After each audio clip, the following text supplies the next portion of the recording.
He was the most powerful ruler in Europe. The man who commanded fleets, armies, and the wealth of half the world. Yet in the end, Philip II of Spain, the mighty king who once ruled an empire where the sun never set, died in a way no monarch should. His body rotted alive, consumed by disease, eaten piece by piece until even his closest servants could no longer endure the stench of their king. What could reduce a ruler of such unimaginable power into a prisoner of his own decaying flesh? Tonight, we open the sealed chamber of history, to witness the horrifying final days of Philip II of Spain. But before we uncover the gruesome details of his death, details so disturbing that even his court chroniclers tried to soften them, ask yourself this: are you truly ready to face the darkest truths of history? Because once you see what really happened to Philip, you'll never look at kings, power, or even your own mortality the same way again. If you're brave enough to uncover the darkest mysteries of our world, hit that subscribe button right now. And if you choose not to, at least tell us in the comments why you'd rather stay in the dark. Philip II's decline did not begin overnight. In July of 1598, he left Madrid for El Escorial, his monastery palace that had been both retreat and royal seat. He was already in poor health, gout, recurring fevers, and a body growing weary from years of rule. Soon after his arrival in El Escorial, a tertiary fever, a fever occurring every 3 days, overtook him. Witnesses reported that the pattern was relentless, periods of burning heat, interspersed with chills, each cycle weakening him more and more. But the fever was just the beginning. On the 7th day of the illness, an ulcer appeared in the muscle of his right knee. This was no superficial wound. It was deep, festering, filled with dangerous pus that, despite every treatment available, refused to heal. The doctors feared that unless it matured, in their terms, unless it was opened surgically, the corruption would spread. Around this time, also, Philip's activity outside his chamber. Brief walks, visits to outside areas of El Escorial, which had been part of his daily pattern, exacerbated his condition. His body, already taxed, couldn't keep up with the strain. The wound in his knee was more than an appendage, it was a portal to something far worse. As days passed, the ulcer in the right knee refused to heal. It grew worse. The muscle around it became inflamed, darkened, flesh decayed. Some accounts report that the rot extended down to the bone. The wound leaked constantly, and surgeons of the court attempted measures, poultices, bombs, yet nothing arrested its malignancy. Meanwhile, dropsy set in. This was the name then given to massive swelling caused by fluid retention. Philip's calves, abdomen, muscles were visibly swollen, taut, limbs that had carried him as king now grotesquely inflated with fluid. His appetite failed, nights became tortures. Insomnia plagued him. Sleepless nights filled with burning fever, with pain so sharp and persistent that sleep became a distant memory. In those long nights, his mind wandered into torments, hallucinations, dread, irrational fears. Some testimonies speak of despair so deep that priests were summoned to help maintain his courage. Then dysentery struck. This internal assault combined with his external wounds to create a perfect storm of suffering. Diarrhea, dehydration, agonizing pain, his body's systems began to fail. He could not move from his bed, the simplest care became excruciating. The lining of his back skin began to decay from lying unmoving, in filth that could not be adequately cleaned, sores multiplied.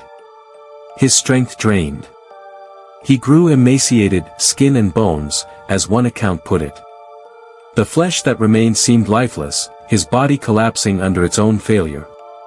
Each organ, each system of the body, seemed to betray him. Yet in the midst of this horror, contradiction, periods of lucidity.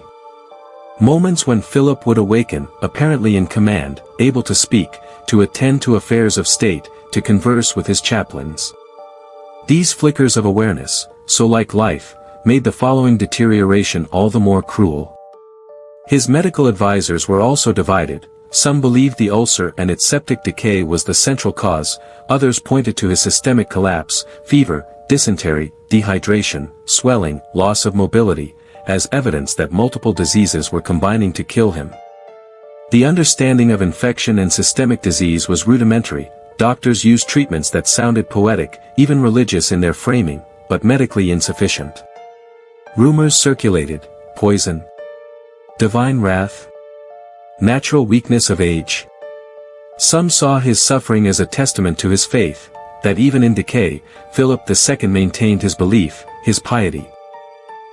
Testimonio auténtico y verdadero de las cosas notables que pasaron en la dichosa muerte rey nuestro señor Don Felipe II, the account by Antonio Cervera de la Torre, published only a year after his death, draws heavily from testimonies of his physicians and official death records. It frames the agony as purposeful, almost sacrificial. The final days: at some point Philip could no longer turn in bed, the sores, wounds, and ulcers made movement intolerable. He lay in one position, and with that immobility came decay that even the most devoted servants and doctors could not forestall. Night after night, his body betrayed him, skin rotting, flesh softened, the decay under him worsened. And yet, he refused to let go of his faith.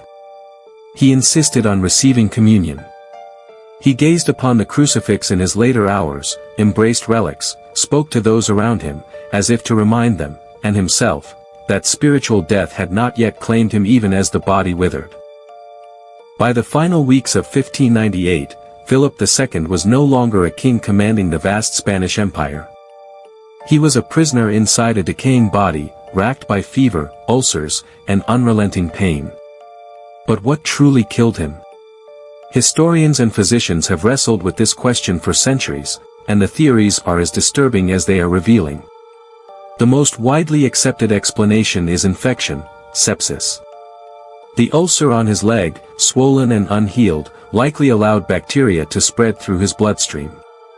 His body, already weak, could not fight back. Slowly, silently, poison coursed through his veins. Every fever, every delirious night, every stinking wound was the echo of a body overwhelmed by its own corruption. To imagine the most powerful monarch in the world being devoured alive by microscopic enemies no doctor could see is to realize just how fragile even kings truly are. Others argue his death was the final chapter of a lifetime of illness. Philip had long suffered from gout, kidney problems, and fevers. Decades of pain, of treatments with toxic mercury and crude remedies, had left him a broken man. His body was a fortress under constant siege, each disease carving its way deeper, until the walls finally collapsed. In this view, his ulcer was not the cause but the symptom, the outward sign of decades of physical ruin. Imagine it, every step of his reign, every prayer whispered in the dark, was shadowed by pain he could never escape. But for many in his own time, there was only one explanation: divine punishment. Philip had been the iron fist of the Catholic Counter-Reformation. He launched wars against Protestants, unleashed the Spanish Armada against England, enforced the terrors of the Inquisition.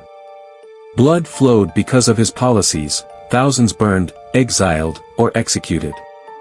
His endless piety, his endless prayers, had they been in vain?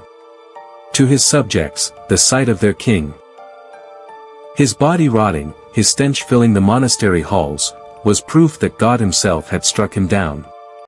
A warning that no mortal, not even a king who thought himself chosen, could escape judgment. And yet, another theory lingers, whispered in chronicles and among modern historians. That Philip's death was not only disease, but the result of poison. Enemies surrounded him, within and without. Could one of his own courtiers, eager to see the ailing monarch gone, have accelerated his decline? No solid evidence survives. But in the paranoia of a dying king, even his food and drink became objects of suspicion. Imagine lying in bed, already rotting alive, wondering if every morsel brought to your lips might be the final push into the grave. Each theory offers its truth: infection, chronic decay, divine judgment, or human treachery. Yet none erase the simple, unbearable fact: Philip II suffered. He suffered in ways so grotesque, so drawn out, that even the priests attending him trembled at the sight. Philip II's death is one of history's most grotesque royal endings, yet so much about it remains shrouded in mystery. Even with all the official records, the physician's notes, and the testimonies of those who stood at his bedside, there are questions that will never be answered. Questions that echo like whispers through the corridors of El Escorial. What exactly killed him? Was it sepsis, the blood poisoning that spread from the ulcer in his leg? Was it decades of gout, kidney failure, and internal collapse finally reaching their end? Or was it something else entirely, something the physicians of his time could not comprehend? Some modern medical historians suspect tuberculosis, others suggest cancer. The truth is, we do not know. And we will never know. What we do know is that the king's body became a battlefield of decay, collapsing under forces invisible yet unstoppable. Another question lingers: why did his court remain so silent? In the surviving accounts, there are whispers of unbearable stench, of servants who could not stay in the room, of doctors who trembled at the sight of the king's ulcers. And yet, official records, especially those written soon after his death, are strangely sanitized. Chroniclers emphasized his piety, his calm acceptance, his supposed happy death. They softened the horror, presenting him as a saintly monarch who embraced suffering as a final gift to God. Why? Was this truth, or propaganda, crafted to protect Spain's royal dignity even as the king's body fell apart? For his contemporaries, Philip's torment was not just a medical matter, it was a spiritual question. Why would a king so devoted to Catholicism, a man who built monasteries, who spent hours each day in prayer, be left to rot alive in such misery? Was it punishment for the wars, the executions, the cruelties of the Inquisition? Was it the wrath of God against a man who believed he was chosen, yet left rivers of blood in his wake? Or was it, as some argued, a test of faith, a chance to prove his devotion through suffering? Then there are the whispers that linger around El Escorial itself. The massive granite monastery palace where Philip spent his last days has long been rumored to be cursed. Some say its cold, oppressive architecture, designed like a gridiron in honor of St. Lawrence, trapped not only Philip's body but his spirit. Others claim the monastery's walls absorbed his suffering, that even today, visitors who walk the halls late at night speak of a heavy, suffocating presence, as if the king's pain still clings to the stones. Did Philip build his own tomb, and with it, his own torment? But perhaps the greatest unanswered question is this: what did Philip II feel in those final moments, as his body gave way at last? We are told that he clutched a crucifix. We are told that he whispered prayers. But was there terror in his eyes? Did he, in the silence of his mind, realize that all his power, his empire, his endless devotion, could not save him from the simple truth that flesh rots and kings die? Did he see his suffering as holy, or as betrayal? These are questions history cannot answer. They belong to the silence of the dead. And yet, in that silence, lies the true terror of Philip's story. Not just that he died in agony. Not just that he was devoured alive by disease. But that even now, centuries later, we do not know why, and perhaps we never will. Philip II of Spain, the King of Kings, the monarch whose empire stretched from Europe to the Americas to the Philippines, did not die with the majesty of his power intact. He died alone in his own body, trapped inside a prison of pain, consumed from within by a decay no crown could protect him from. His death was not sudden, not merciful, but drawn out over weeks of festering wounds, fevered nights, and humiliating weakness. Think of it. A man who commanded the greatest fleets the world had ever seen, who bent nations to his will, reduced to a helpless figure, rotting in his bed, while priests whispered prayers over him and servants gagged at the stench of his flesh. All the gold of the New World could not buy him a single moment of peace. All the armies of Spain could not defend him against the enemy that gnawed at his bones. And as he stared at the crucifix, whispering prayers, was he comforted? Or did he see in his suffering the hand of judgment itself? Philip's death reminds us of a truth that most refuse to face: power does not save us. Wealth does not save us. Faith may give us strength, but it cannot always deliver us from the horrors of the body. In the end, whether king or beggar, saint or sinner, the grave makes no distinctions. Flesh rots. Bones crack. Memory fades. And yet, his story endures.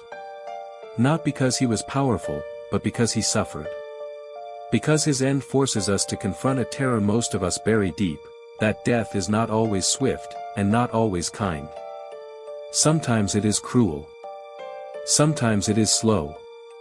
Sometimes, it devours us alive. Centuries later, El Escorial still stands cold, vast, a granite tomb that seems to remember. Pilgrims, tourists, and historians walk its halls, and some claim to feel it, the heaviness, the suffocation, the ghost of a king who died in torment. They say that if you listen closely in the silence, you can almost hear the labored breaths, the whispered prayers, the cries smothered in fever. Philip's empire has long since faded, but his suffering remains carved into the memory of that place, and perhaps into the memory of all of us. So ask yourself, what is the legacy of Philip II? Is it the vast empire he ruled? The wars he fought? The ships he built? Or is it the truth that no empire, no glory, no devotion can save us from death? His end was not noble, not dignified, not fitting for a king. It was human. Terrifyingly, brutally human. And maybe that is why his death still chills us to this day. Because if it could happen to him, a king who held the world in his hands, then it could happen to any of us. We've shared the chilling unanswered questions tonight. But now comes the choice. Do you really want to walk away, knowing there are darker truths still waiting to be uncovered? Or will you stay with us, and refuse to let silence claim history's most haunting stories? Subscribe now, or tell us in the comments why you would rather live with the silence. And if this story gave you chills, do not stop here. The past is filled with horrors more disturbing than fiction. Watch our next case, linked here, and step with us once more into the shadows of history.